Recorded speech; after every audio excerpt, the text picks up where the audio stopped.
It was loved and loathed, though perhaps not quite in equal measures. But now the old Central Library in Birmingham is boarded up, awaiting demolition. The building, designed by the city's John Madin, is pure 1970s.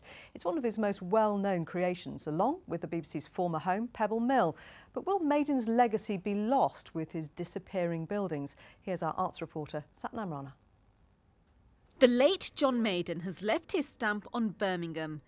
Clients wanted the sort of buildings that I wanted to design. These are just some of the surviving buildings designed by the architect. Some, though, are earmarked for demolition. The architect lifted the building up so that it floated above the pedestrian. When the old Central Library opened in 1974, it was a leading example of the brutalist movement. It meant honesty, and the materials that the building was constructed of were visible, were made visible. You could see how it was put together. Across the Ring Road and into Edgbaston, when the Chamber of Commerce opened in 1960, it was one of his earliest triumphs. To understand it, you have to try and imagine an almost still Victorian city with hardly any modern buildings, and suddenly this gleaming building with all its wonderful materials, the travertine, the green serpentino marble, sits at this prominent corner in Edgbaston. And his early buildings really did change the face of Birmingham in a way you can hardly appreciate now. But could this building be the next one to go? Some here say it's no longer fit for purpose.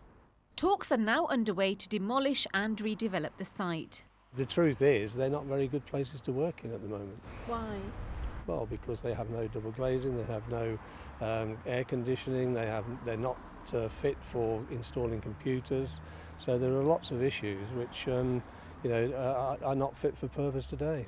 Now take a look at this. A grand design, very modern.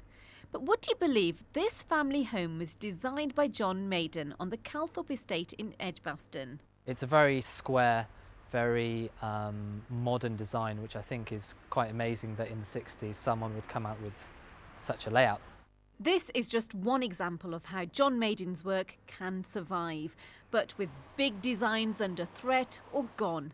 His legacy may become consigned to books rather than the buildings themselves. Satnam Rana, BBC Midlands Today, Birmingham. Now on to sport.